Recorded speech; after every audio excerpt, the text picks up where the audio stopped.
We are Otter Bikes Incorporated with the team of Wesley, William, Aaron, Tanuja, and Khalil. Overall, unfortunately, we came in last place. Over the next few slides, we're going to discuss the overall challenges that we faced during our decision periods and what we've learned and what our future outlook looks like if we had this to do over again.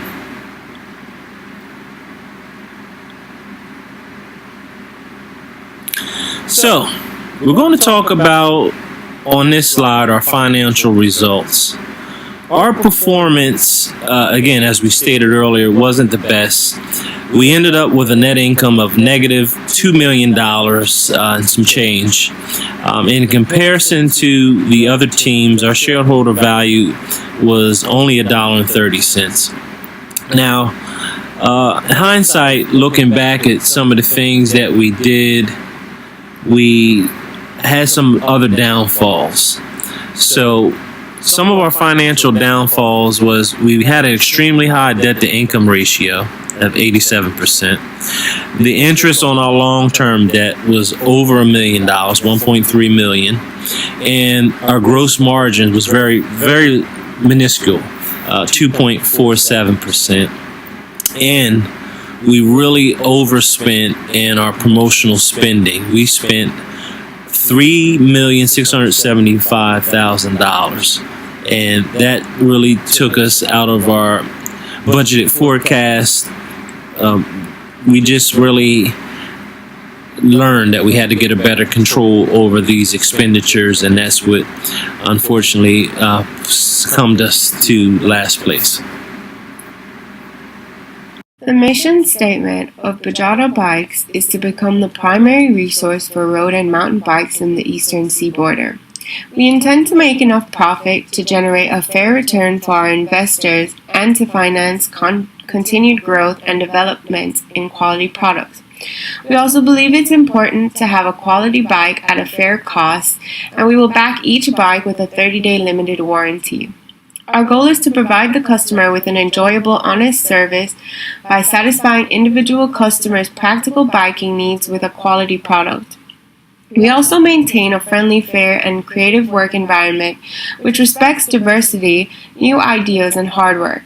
It will provide job satisfaction and fair compensation to its employees and a fair return to its owners.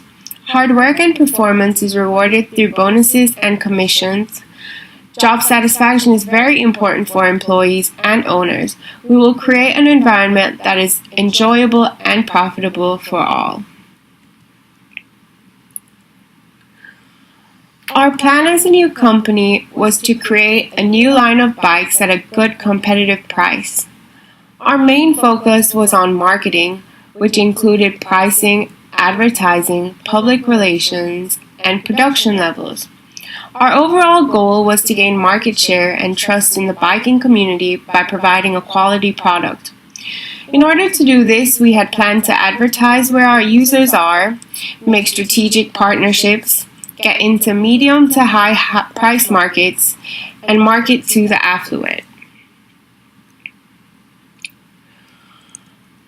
Our objectives were to be competitive in the marketplace, to create a quality product, win the overall competition, generate a profit for shareholders, and create new product for distribution.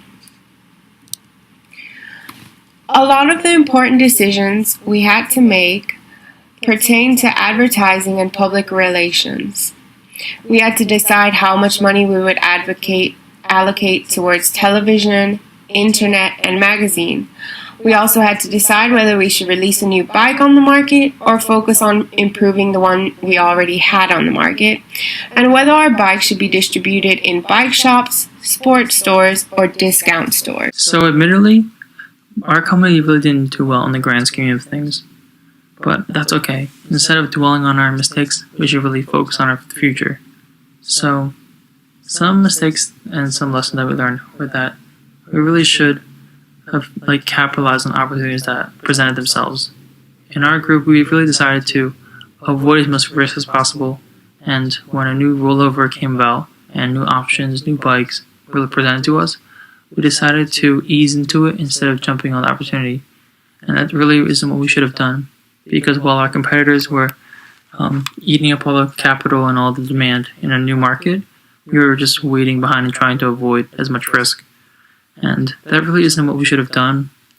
Through this simulation, we've learned that we really should jump on the risk as quickly as possible and try to reduce as much risk as possible as we jump in. So hopefully we'll take that lesson into our future endeavors.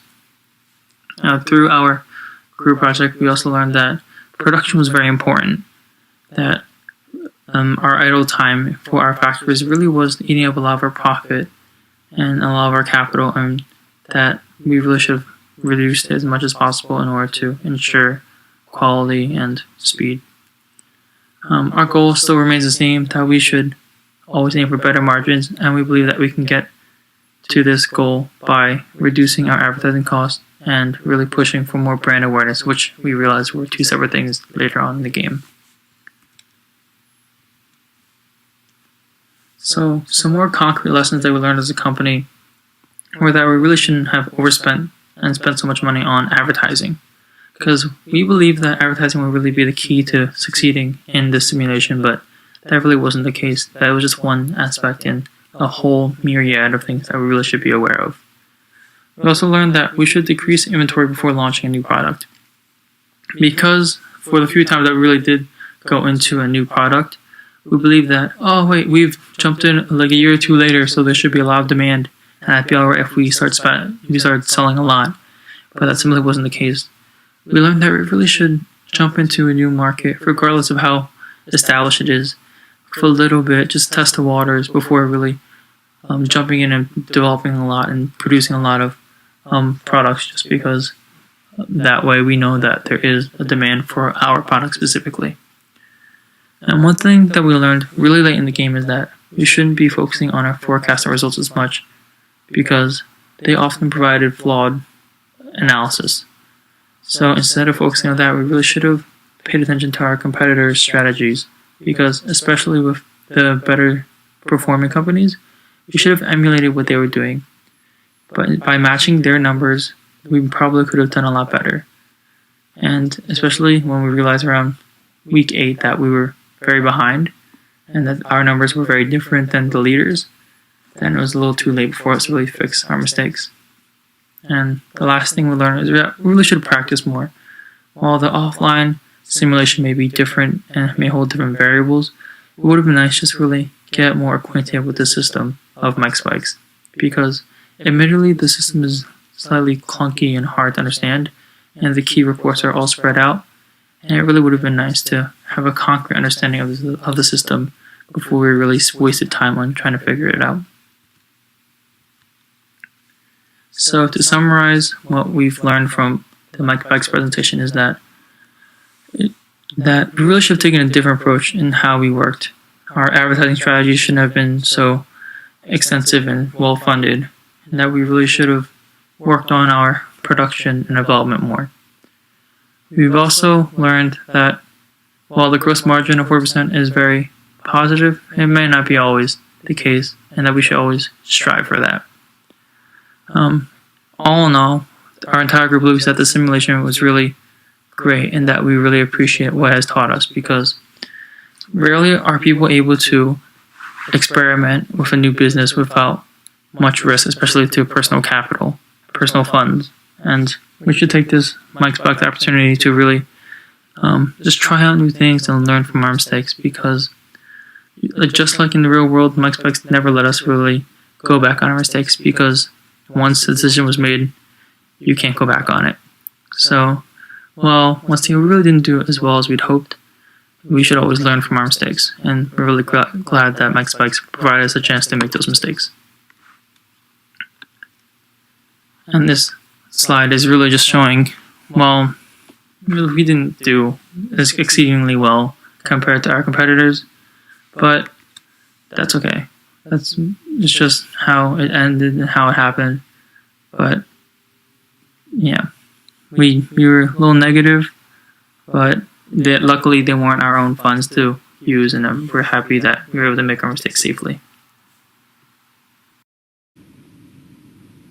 In this slide, you will notice our shareholder value comparison. Our shareholder value was on the rise for the first 5 weeks, first 5 turns. As soon as our road bike was introduced into our company, we had some flaws in focusing on that, and we didn't adjust to the situation as we should have. As you can see, Bahaja is significantly lower than our competition. In the next slide, our actual results versus our projected results. So our actual demand was not significantly, but somewhat shorter than our actual forecasted demand in our last cycle turnover. For our mountain bike, we pretty much matched and did what we could to develop that product. That was our most successful product as our brand. Our youth bike, we didn't launch until the end, until our last week.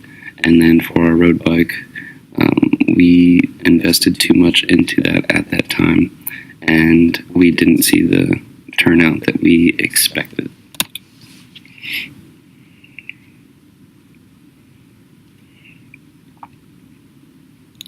Our production challenges are as shows. With most of our focus on production being in the beginning of our first rollover, we focused mainly on producing our mountain bike. As we introduced our road bike later on, we spent so much time and effort on our road bike, but we didn't market it to the proper clientele, and which actually ended up us losing a significant amount on our shareholder. As you can see in the week 8 turnover, the reason for that idle time spike is due to our production. We had too much in stock, more than we could sell, so we had to stop production for a cycle in order to catch up on our sales. Our marketing and distribution strategies. The industry has benefited greatly as Americans have become more aware of the positive effects associated with a healthy lifestyle. Bicycling is an excellent cardiovascular exercise and a great stress reliever. A recent industry trade publication showed that 94.5% of those who ride bicycles do so for recreation or fitness. The sport is continuing to grow, and more people become aware of the health benefits. The bicycle industry, and Bahaja Bikes in particular, is positioned to cash in on this trend. We definitely wanted to cash in on this trend, but we also wanted to potentially market into a more global market as well. We wanted to focus on global trends due to the fact that bikes are more of a form of transportation than they are for recreational use overseas. Our customer service strategies.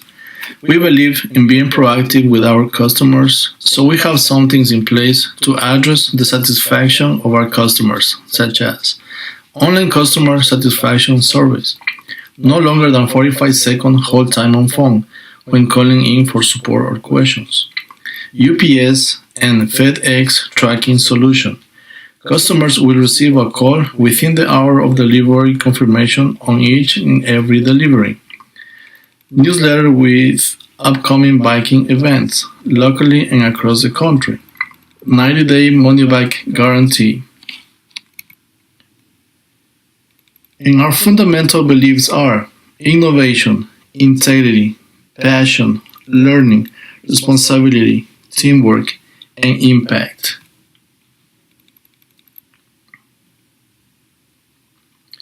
In our business, we put our customer satisfaction first, in which involve social media and email campaigns, community relations, and public relations. Pick strategy, delivery partners and channels, product scaling and creation of new products. Create mailing to send out for the snail mail campaign. Measuring ROI on advertising methods. And the last but not least, add and drop advertising campaigns.